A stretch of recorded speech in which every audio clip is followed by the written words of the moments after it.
This is Pet Life Radio. Let's talk pets.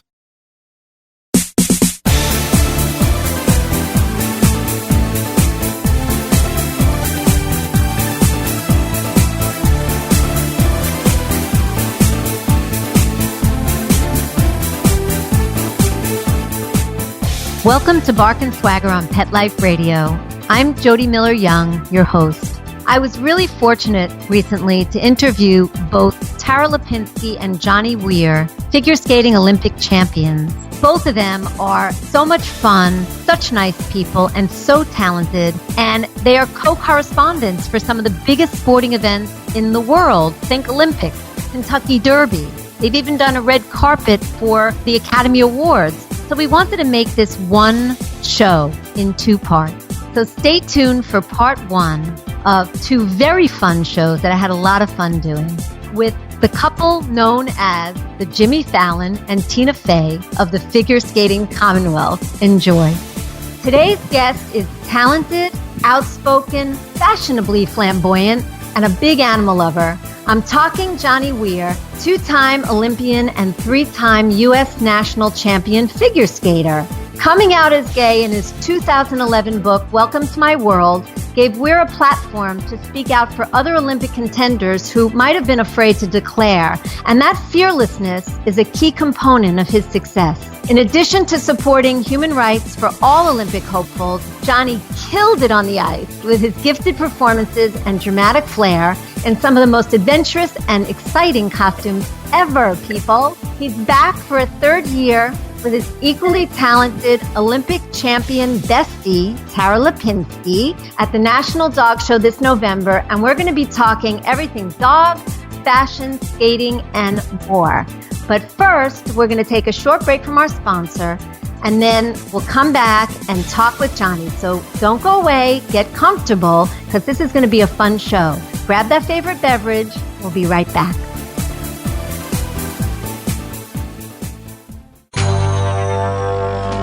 It's DesignerPetSweaters.com. Hand-knitted designer sweaters for your precious pup or cool cat. Beautiful couture patterns for your pets, including custom-knitted formal wear, casual wear, yachting, and even sports-themed. Many designer pet sweaters include feathered tammy hats, top hats, and a lot of sparkle. Each sweater includes leg loops, front paw sleeves, and leash opening. Visit DesignerPetSweaters.com to order your four-legged fashions today. Your pets will stay warm for the winter and be runway ready. Large or small, we fit them all. DesignerPetSweaters.com.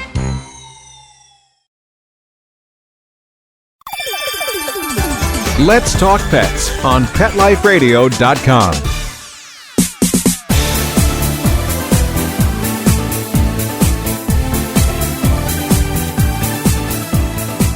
Welcome back. If you've just tuned in, you're listening to Bark and Swagger on Pet Life Radio, and I'm Jody Miller-Young, your host. We're going to be welcoming onto the show today Olympic champion figure skater, fashion force, and animal lover, Johnny Weir. Hey, Johnny. Hi, Jody. Thanks so much for having me. It is my pleasure. We're really excited to have you on.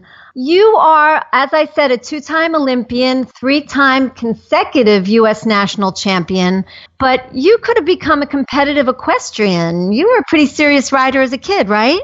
I was. I grew up in rural Pennsylvania. My village, I lovingly refer to my village as a village, had one stoplight. So we really had to search far and wide for something that was different other than becoming a farmer or the football player on the high school team eventually. So I was always a little bit awkward and a little bit weird, and I had a lot of friends growing up, but I always was interested in things that they weren't necessarily interested in, like horses, which is a big part of my area of Pennsylvania. It's horse country, and a lot of people ride, and my father rode before me, so it was something that I was interested in. But I was always sort of a little bit outside the box, and I was a great skier when I was young. And eventually I skated for the first time, which was on a frozen cornfield behind my house. So I guess we'll get to that. But yes, I was an equestrian. I had a pony. I watched my family sacrifice a lot so that I could be an equestrian and so that I could have my own pony or horse, if you prefer. But yeah, I showed at Devon. I showed at a lot of the big shows, and I could have gone quite far, I think. But eventually I had to make the decision between equestrian and figure skating because coming from a middle-class family, we couldn't afford both. Yeah, yeah. And obviously you made the right choice. I was a rider as a kid too for many years and showed and begged for 7 years for my horse and finally got him. So I totally feel you about being a horse lover as well. And I think it's really hilarious and amazing that you practiced on this frozen cornfield. And also I read that even though you trained with some of the best skating coaches in the game, when you were 11 and you sort of became smitten with the sport, you actually taught yourself how to jump on roller skates in your basement. Yeah, so because, again, referring back to my village, I didn't have an ice rink that was close by. And at that time, it was just after the Nancy Kerrigan, Tanya Harding saga when America and the world really were in love with figure skating, the drama, the passion, the sportsmanship, the technical ability, the grace, of course.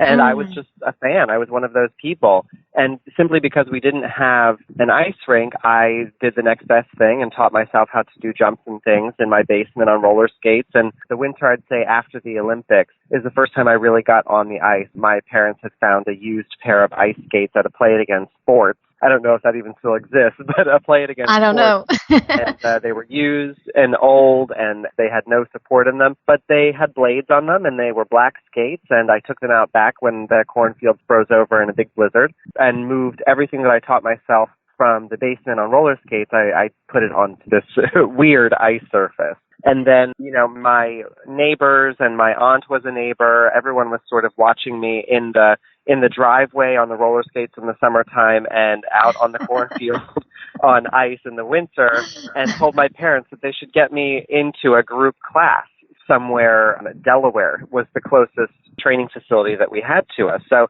they'd heard about this program where kids can go and learn how to skate, and it's fun for everybody. Unfortunately for my parents, though, I demonstrated the skills that I taught myself from watching TV, and I was able to jump in the first class that I ever took on real ice. And the trainer very promptly pulled my mother aside and said that I should take this up as a real future. Figure skating was completely foreign to us, and we had no idea what that actually meant or entailed, but my parents sacrificed so much for my career, and as did my little brother, and I'm so blessed that it happened in the chain of events that it did. It's an American dream story, and you have done it with such flair, being your own person, and that little bit weird and a little bit off that you described, how you described yourself as a kid. That's what we love about you. So, it's obviously, it's worked out really well. Your life has been pretty much a whirlwind with travel abroad, appearances, correspondent duties for major sporting events, the Olympics, the Kentucky Derby, the Super Bowl, now the National Dog Show. What is the most fun thing about living this life? Well, it's definitely been a long time coming, and something that you don't prepare for when you become an entertainer is that you'll have legs outside of your original craft. So me being a competitive figure skater, while that looks from the outside like a super glamorous little world, it's very cutthroat, it's very difficult, it's very solitary and lonely in a lot of ways, because once you achieve the Olympic level, that's where you want to stay, and the only way to do that is to completely focus on your craft and on your sport, because there's somebody out there who might just have a little bit more advantage than you. There might be somebody that works a little bit harder than you, and you always have to try to stay ahead of the game. And as soon as I got out of competitive figure skating after the Vancouver Olympics, I did have a brief stint of trying to come back, and it just didn't work out for me. But, I didn't really know where to go with my life. I didn't know what was going to be next. And because of my personality and, as you said, my bravery, growing up and now, and it's something that I was instilled in me by my parents, was just to believe in yourself the most and believe in yourself first, because at the end of the day, there might not be anybody else that does. So if you want to succeed in this world, you have to believe in what you're doing. Yeah, it really was. And it helped me to be brave and to try everything. But after the Olympics, I think one of the greatest leniencies I gave myself was the ability to fail. So I tried everything. I wrote a book, and I did a song, and I performed in skating shows all over the world, which I still continue to do. I tour professionally, usually in Asia and Russia, simply because there isn't a whole lot of opportunity for skating in the U.S. at the moment. But I've been able to have second legs as a professional skater, touring the globe with my friends and people that I competed with growing up. And now, because of my success on television before I even was a commentator with my own reality show, NBC had sort of given me the side eye long ago, hoping that I would get into becoming a sports correspondent for them and an Olympics analyst. And I've really become, I think, great personality for the network, and I'm definitely something different. And when they put us into the Olympics in Sochi, me and Tara, we somehow generated all of this buzz, and we were the B team. We were on the second channel, and we were on You killed it. NBCS, and thank you. We were all the way over in Russia. We didn't really know what was going on back here. And then we'd see little things pop up on Twitter and Instagram and all of our social media outlets. And, we were just stunned by how people responded to us and how much they were able to enjoy it. And it was our first Olympics. So looking back, that first Olympics definitely has been the most groundbreaking, the most eye-opening, and the best memory that I've had so far since my own Olympic success and my own success in competitive figure skating. It just was dreamlike. And as soon as we got home almost, we were made the A team. So Tara and I, we were very competitive people, and we knew that was something that we wanted down the line, but we never expected it to happen so quickly. Yeah, I mean, you guys were the standout stars of Sochi. How did you meet? How did you start this love affair between the two of you? We're going to jump around because, it's just from what you're saying, it's opening up all these other things. But how did that happen? Yeah, so despite being in the same world and both being figure skaters, Tara achieved so much at a young age, and I'm only 2 years younger than her, but she achieved so much at a young age, was able to tour professionally for many years before I even really found my legs in figure skating and was a national champion. So she was already kind of out of the figure skating world and living the dream and still skating occasionally, but not as much, and I was still competing and touring. So we never had the opportunity really to meet. And then when I did finally stop skating in the fall of 2013 competitively, officially retired and all, Tara and I were both on the weekend broadcast of the Grand Prix series, which happens every fall and will happen again this fall on NBC. And she was covering the women's competition and I was covering the men. And we, coming from figure skating, as I already mentioned, it's pretty cutthroat and pretty dramatic. So we aren't the most trusting people. And I say we as all figure skaters.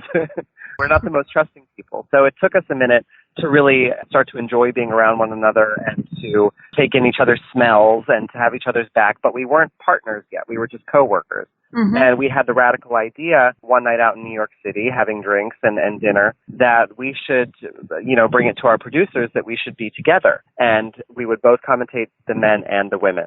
And at the Olympics, we thought it would be a lot more dynamic. So NBC took a chance, and our producers and our whole team, there's a whole team that makes these broadcasts happen. They took a chance and let us do it, and it was an instant hit. And then Sochi happened. So now we've been inseparable work-wise and in our personal lives. And it's so natural, you could tell you guys are best friends. And I love that you've been called the Jimmy Fallon and Tina Fey of the figure skating Commonwealth. I think that's hilarious. I did hear that one. I mean, we really get everything. We get the Will and Grace. We get the Jimmy and Tina, Sonny and Cher. We get lots of Hunger Games references, and that's hilarious for us. Our favorite thing is when we look at our shared Instagram and Twitter accounts at Tara and Johnny and see people saying, tagging their best friend and saying, this is us, at so-and-so, this is so us. And it's just Tara and I being silly and living our dream and having just the best time. I mean, who is lucky enough to really get to work with their best friend? And we really appreciate it, and we know how lucky we are. So we definitely work hard for the audience and for one another. Yeah, it's really nice. Now, I don't know if a lot of people know this about you, but you're a self-proclaimed Russophile. You speak Russian, you've traveled there quite a lot. They even named an asteroid after you at the suggestion of your Russian fans. I read that too. Yes. Now, I can't tell you the exact coordinates. I can't tell you the exact coordinates of my asteroid, or my car actually is, but it's very impressive. So I've been sort of fascinated by Russia since I was really young, and I think it was just because I was formative there in the 90s, and it was just after the fall of the Soviet Union. I have parents that remember the Cold War and grandparents that remember the Cold War and World War II, and it just seemed fascinating to me that a place and a country and an entire people could really raise so many emotions in my closest family. Mm-hmm. So I, of course, being me, had to study it and learn everything I could. And I started tracing and learning the alphabet on paper when I was about 6, and it was completely natural. It didn't come from anywhere. I just was interested in Russia. And through figure skating, because Russia is such a strong country in my sport, I decided I wanted to learn Russian, so I taught myself to speak and worked with some of the top Russian legendary coaches and choreographers throughout my career, and I was lucky enough for that. I trained in Moscow. I've competed and toured in Russia for the better part of my career. Many of my friends are Russian, and, I married a Russian back in the day. Some of my closest confidants are Russian people, and I can say that I'm a Russophile and obsessed with this country, but it's not really an obsession. It just is something that feels really natural to me. It's like part of your DNA. It definitely helps me. I don't even know why, because my lineage is Welsh and Norwegian the whole way down. There's no Russian, but many Russians have lovingly accepted me as having a Russian soul and a Russian heart, and I'm maybe I'm a past life Russian body. I'm a big. You never know. Maybe I'm a big advocate.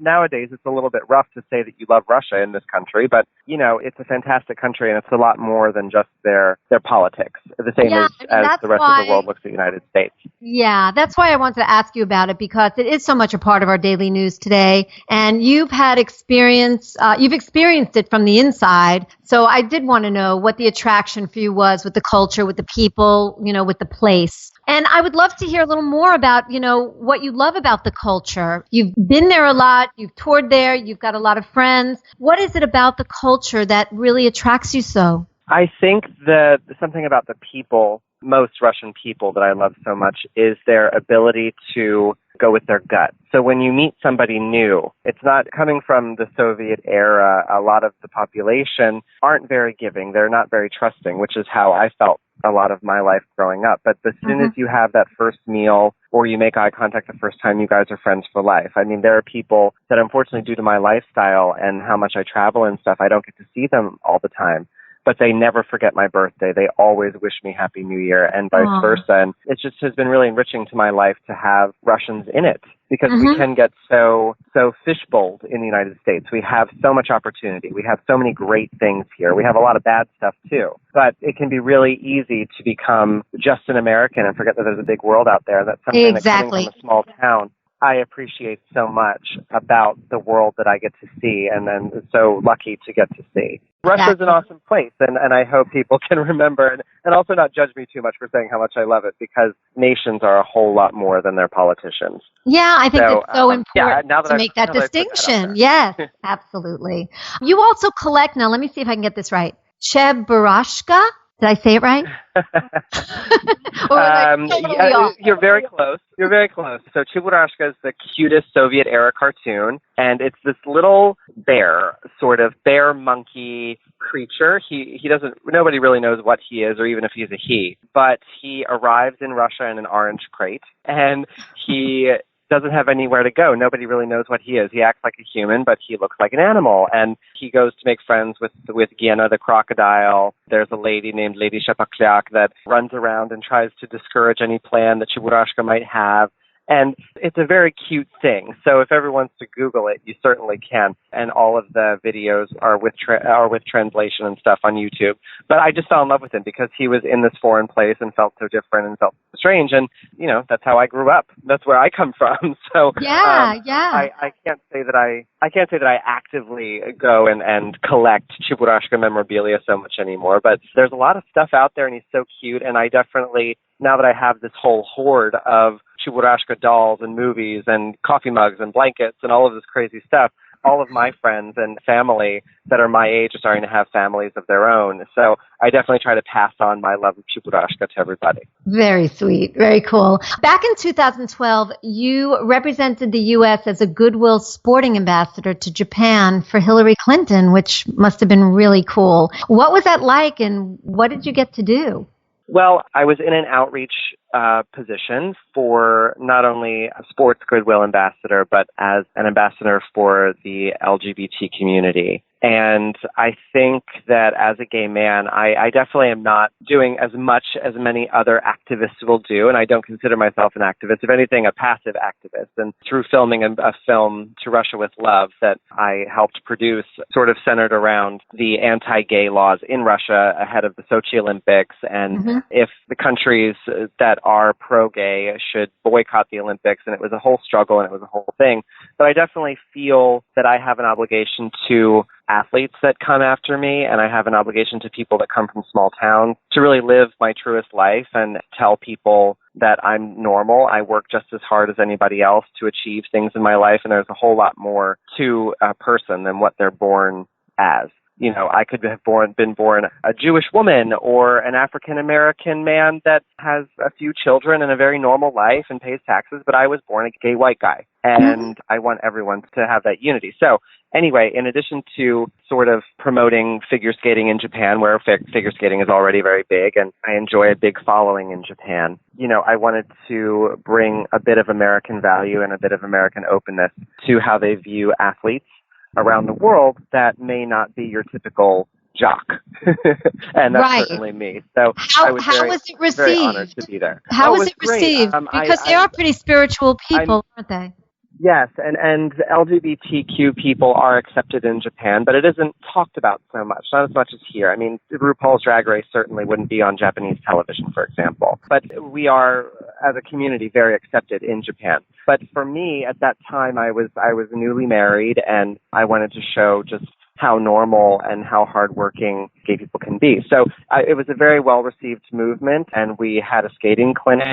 You know, it was definitely sort of a decorative role for me. It was a one-time only, but I was so honored that the government and the U.S. State Department asked me to represent my country as more than just an Olympian, but as a human abroad. So It definitely still cheers me up. Absolutely.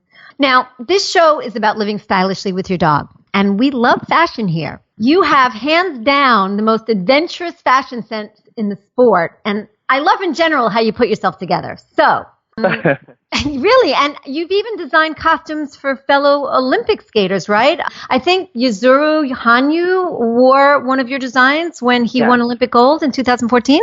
Yes, he did. That's pretty cool. Now, I love fashion, and through figure skating, I mean, I see fashion and costuming as two very different things. So when I was competing, and even now when I perform, I don't leave anything up to anybody else. I'm so micromanaging because once you're out on that ice, you're standing out there, you're alone. Nobody can save you. No one can help you. So I like to have my hand on the pulse of every decision that's made for my career. So I always design my own costumes. I've worked with the same seamstress there on 8th Avenue since I was 12 years old.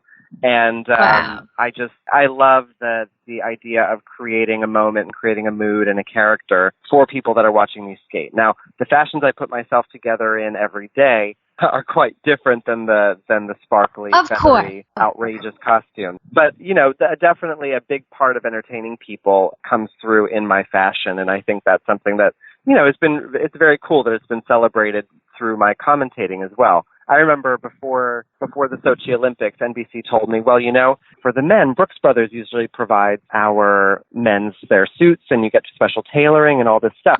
And while I think Brooks Brothers is great, it isn't my style.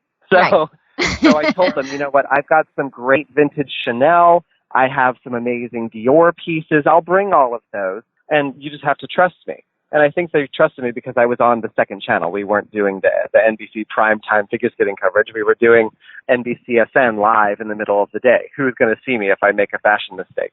But it really was crazy. And I love fashion, and I collect things all over the world because, you know, a great blazer from the 70s to me is kind of a Picasso. Oh my God, yes. So I would love to roam around your closet, Johnny Weir. Yes. Gosh, it isn't even just a closet anymore. I mean, I've been collecting as long as I can remember. The first time I ever even made $75 for performing in an ice show somewhere in rural Pennsylvania at an ice rink. I remember that $75 I saved up and went to buy some whatever at that time was a fabulous pair of jeans or suede coat. I've always collected and saved my shekels for that fashion. Was me. And, I mean, I just love it. And it's more than a closet. Now it's kind of an archive space. There's just so much, and I have such a hard time getting rid of things. Me too. Oh, my God. But you know what? I'm always happy that I didn't get rid of it because everything seems to come back around. You know, it's almost like fashion is taking it decade by decade. What turns you on in fashion right now? Right this second. Well, there's something to be said for sort of free clothing. So clothing that it comes from being in Asia a lot, I think, but the younger designers will create a free size garment. So it fits everybody differently, but it fits everyone. So what may be a sort of tight-fitting, very angular T-shirt on a man that's 6 foot, on a woman that's 5'3", it's a dress, right? Right. So I think that that's something that's really interesting in fashion right now, that sort of free-flowing, sexless artwork. I mean, of course, I love brocade and I love beading, and I think, for the Olympics coming up in South Korea, I'll definitely be bringing a lot more brocade and a lot more fitted suiting than I usually do, because I just, at my age of 33 and my body type, it's working for me right now. But what I really love is how free fashion has become, how everyone can wear anything as long as you feel beautiful in it, because to me, that's the whole point of fashion. I totally agree, because it is an art form, and, you have to sort of be your own artist and sort of paint what's right for you. And I love that it's all accepted now. We are going to take a short break, but when we come back, we're going to talk National Dog Show, and we're going to talk to you, Johnny, about the love of your life, which I promise you, everyone, you're not going to want to miss. So don't go away. Just refresh that beverage, get comfortable, and we'll be right back. Sit. Stay. We'll be right back, right after we kibble a little with our sponsors.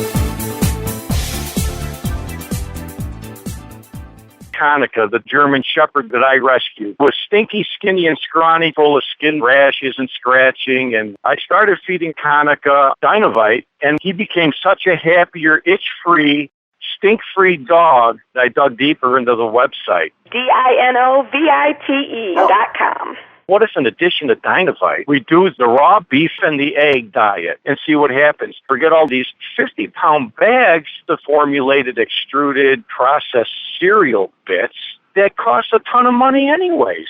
This dog's as close to a wolf as you can get. They're carnivores. With just the raw meat and the eggs and the Dinovite and Super Omega on top of it, it just balances out his body and his mind and his spirit. It's unbelievable. Hey, if you're thinking about rescuing a dog, you got to start them out on Dinovite, DINOVITE.com. 859-428-1000. DINOVITE.com.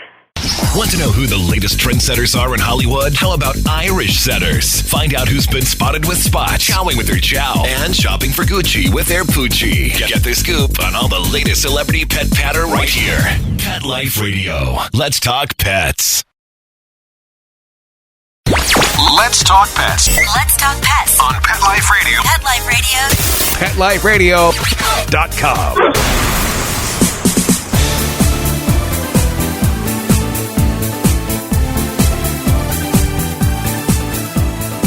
Welcome back. If you just joined in, you're listening to Bark and Swagger on Pet Life Radio, and we're here with Olympic skating champion and lifestyle correspondent Johnny Weir. Now, Johnny, on November 18th and 19th, you and Tara are going to be, once again, sort of the correspondents of the Kennel Club of Philadelphia's National Dog Show presented by Purina. And it's a tradition every year. It airs on NBC on Thanksgiving Day to something like 20 million viewers. It's very big. And like the Olympics, you and Tara have brought this sort of fashion-forward sense of fun to the sport. I love how you guys banter and dish about your social lives, dogs, fashion. What is the most fun thing about being correspondents for a big dog show? Well, for us, Tara and I treat events like the National Dog Show, like the Super Bowl, like showing up at the Oscars. We treat ourselves kind of as cultural attachés to the public, because we're the same as you guys. We're the same as everybody watching at home that may not really know what's going on. So we really like to delve in and get the behind the scenes, the culture of an event, what makes this event special. And the National Dog Show, what keeps us coming back is the personalities behind the scenes, behind that big curtain. You know, the dogs are so individual and so singular in so many ways. Each dog, no matter the breed, they all have such vibrant and lovely personalities. And then I think most of us probably have seen Best in Show. And oh my God, yes. That's filmed to be such a dramatization, but it's definitely real. You have people back there that are cool and chill and know that they've got this event and their dog is going to do great. And then you have the very wild ones that run around, chalk flying everywhere, and brushes and bows and food, and the humans are freaking out, and the poodle's just sort of sitting there looking from side to side like, what is going on around me? And I think that that's what Tara and I love so much about it, is it's completely unexpected. You're dealing with dogs, And we, of course, as dog lovers and as Pennsylvania-born people, we both really love going back to the Philadelphia area and supporting our state and then supporting the massive talents within it. That's fantastic. Do you have a most memorable experience from the past 2 years from the National Dog Show? Well, I think any time that you put a cute, fuzzy animal near me, I'm happy about it. And I think it's a great memory. But something that happened last year, and it wasn't necessarily at the dog show, but it was the day before, I was doing a satellite press tour for Purina, who is the sponsor of the National Dog Show, and, in collaboration with NBC. And I was sort of just getting the word out that the show was coming because it's filmed on November 18th and 19th, and that actually airs on Thanksgiving. So the people that are in the building know what happened on the day, but NBC does an amazing job of packaging it, making it beautiful, and really bringing it home for everybody on Thanksgiving. But this year, for the satellite tour, I did it the year before as well, and we did it in New York City, so my puppy did not travel with me to do it. But this year, because it was close to home, I took him with me to do the satellite tour. And it definitely was one of my favorite memories that I have doing dog shows, because we've also done the Beverly Hills Dog Show now that is kind of a partner to the National Dog Show that airs on Easter. But Tyoma, who is my Japanese chin, he's 5 years old now, he came with me to the satellite tour, and he was in awe of everything going on around him. Now, I can't say that he's professionally trained, but he's an awesome, awesome dog. He behaves himself. He flies very quietly. He's my best friend and my greatest companion. And he was so overwhelmed with what was going on because they had us sort of set up in the middle of the show space. So, of course, he could smell all the other dogs. There were giant Great Danes walking by, and he was freaking out. So we were on the satellite tour with somewhere Montana, or somewhere New Mexico. And he's just barking through my whole interview, and it was just the cutest thing. And then at the end of it all, I ran him around the ring just so that he could feel like he was one of the show dogs too. But definitely that's my favorite memory. That is really, really cute. I love it. And you've done the reveal. You've done the reveal before I did, which is fine. I'm sorry. He is the love of your life, right? I couldn't leave it to you. Yeah, he is the love of my life, and that's why I had to take. I'm sorry. That's okay. That's all right. But I want you to tell us the love story of Tyoma and Johnny, how you met. When did you know it was meant to be? Well, I'm divorced now, but just after I got married, I had fallen in love with Japanese chin. They were in the ads for Louis Vuitton, the black and white Japanese chins. And I was living in an apartment with a new husband. I knew that I needed a dog that was quiet. I did all the research on Japanese chins to really be sure that I could be a great human to a Japanese chin, and that a Japanese chin would be a great companion for me. And it was a very well-liked place. And so anyway, I walk in just on a down day, and it was the first time I'd ever gone in this place. And I was by myself, and I saw two Japanese chins sitting there. And from the Louis Vuitton ad, of all places that I would find a dog, I knew that I loved the black and white, but I didn't really realize that the blonde and white exists, and there were several color combinations that were breed standard for Japanese chin. And I wanted to hold the black and white Japanese chin first. And while I was holding him, behind him, his brother was scratching on the cage and started to whimper and snip and just wanted to come out and say hello so much. So the girl that was working, she pulled Tyoma out for me, and he was so excited. He jumped out of the little pit that he was being put in so that I could interact with him. He jumped right into my arms. He licked my face. He did all of those cute things that puppies do when people fall in love with them. And Tyoma just won me over with his panache, his style, his overwhelming love. And a week later, I was able to bring Tyoma home after he'd gone through all of his vetting procedures, and he was old enough to go home with a human. And the bond was so immediate. And I sound like a crazy person when I talk about this, but I tell my mom and dad all the time how much I love him. And, on a regular basis, he can still make me cry because just cute things that he'll do.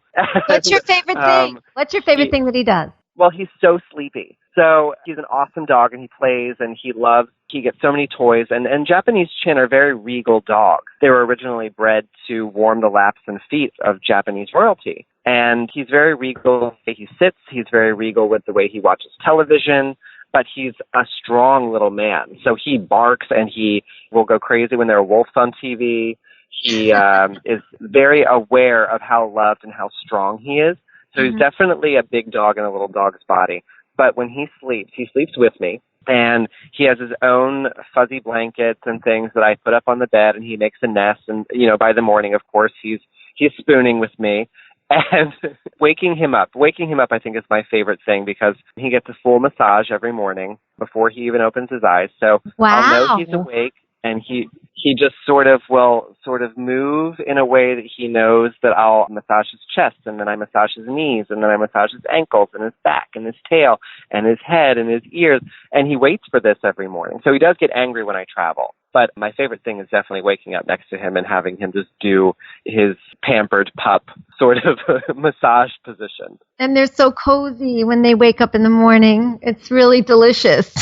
I love it with our dogs. Oh, gosh. Yeah. So I'm going to do you have large dogs? No, I have small dogs. We have 4 dogs. Our largest is our Terrier Terror, Jasper, who's about 19 pounds. And our littlest ones are our most recent, a father and daughter Chihuahuas, and the father, Albie, is 5 pounds.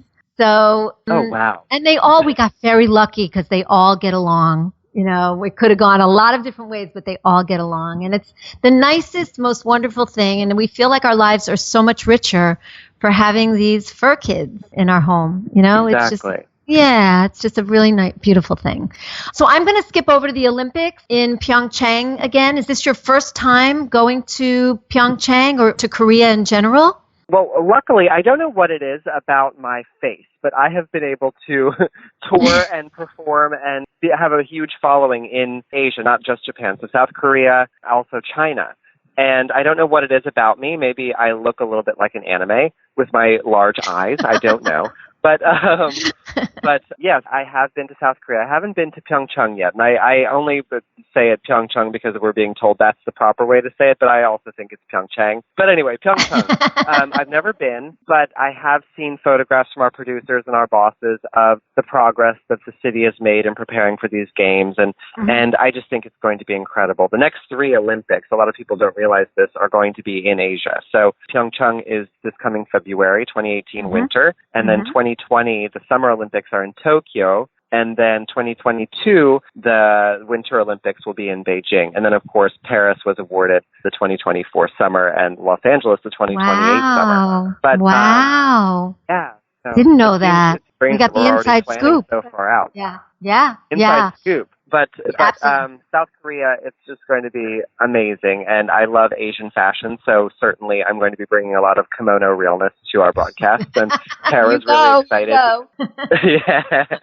Tara won her Olympic title in Japan, so Asia definitely is a very special place in her heart. And we're both excited about South Korea. Well, we cannot wait to see what you guys are wearing and what you have to talk about and just the entertainment that is Johnny and Tara for those Olympics. We're going to be watching for sure. What was your most favorite moments from Rio? Because I heard that you brought your whole closet to Rio or room. I brought maybe a quarter of my closet to Rio.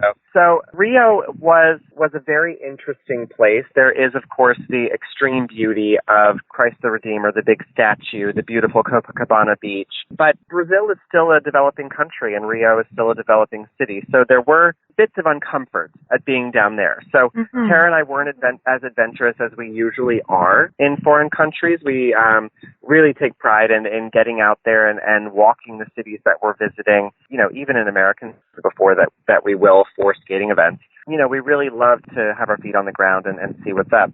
But Brazil was a little bit rough to do that. You needed a security detail to go really out at night, and there were a lot of safety concerns for us. So we didn't actually get to enjoy as much as we usually do, but the people were very welcoming to the Olympic Games, and that can be a hard sell, especially in a developing country. But people were so excited that the Olympics were there. People were so happy that the world was watching their city and their country, and that definitely is a great memory. But Tara and I had so much fun. And we always do, just yucking it up in the car or creating our Instagram videos when we decide that we're going to learn how to synchronize swim, but with no real coaching. We're just going to teach each other how to synchronize swim. I mean, we have the best time. So whenever Tara and I are together, it doesn't matter where in the world it is, we're right at home. You make your own entertainment. My last question, Johnny, is sort of a big picture question that we'll leave listeners with. The banter, the flamboyance, the fun of watching the two of you commentate, it definitely brought a freshness and definitely some sex appeal to figure skating.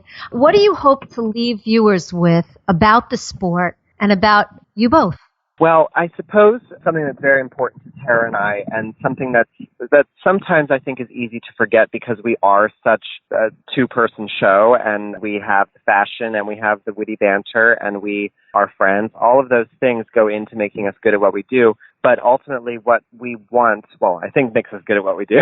That sounds very pompous. But, I think we're great. And I think we have a great time doing it, and we work very hard for it. But what we want to impart on our audience is always how wonderful figure skating is, how we want to educate the public on what exactly they're watching. The figure skating world has gone through a lot of upheaval, a lot of revolution since the early 2000s with judging systems and trying to make things fair. The systems are so different in technicalities, and the skaters themselves are doing so much harder, difficult programs than they ever did. And we want people to understand why they're so hard. Not just that they're so hard, but why.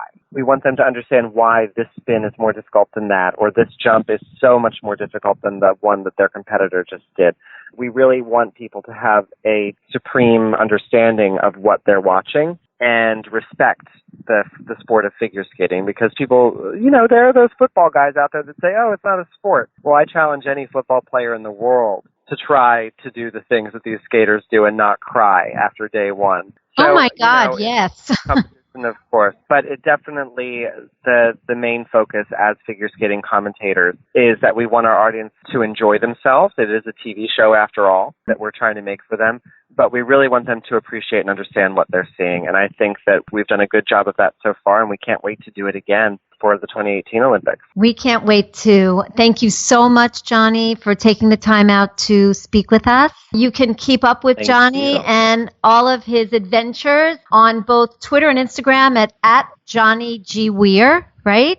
And is there any other place you want to steer people to, or is it mainly Instagram and Twitter for you? Well, Instagram and Twitter, of course, I think are the way people stay in touch and the way people do things. But, I do have an official Facebook, and then through the entire fall, I'll be with you guys every weekend on television commentating the Grand Prix Series, the Grand Prix Final, the European Figure Skating Championships, the United States Figure Skating Championships, all on NBC, and ultimately culminating with the Olympic Games in Pyeongchang. So in addition to social media, I'll be on your TVs all the time. So here's hoping. We'll be watching. Well. We will be watching. Thank you so much. Thank you very much. Thank you all for listening. Thanks to our producer, Mark Winter. Mark, you make us sound great. My passion is living stylishly and animal rescue. So tune in next time to discover the designers, home decor, styles, and rescue stories I love. Don't forget to visit me at barkandswagger.com, where you'll find great fashion, shelter stories, and more. So until next time, when fierce fashion calls, what are you going to do? Bark and swagger. Let's Talk Pets, every week on demand, only on PetLifeRadio.com.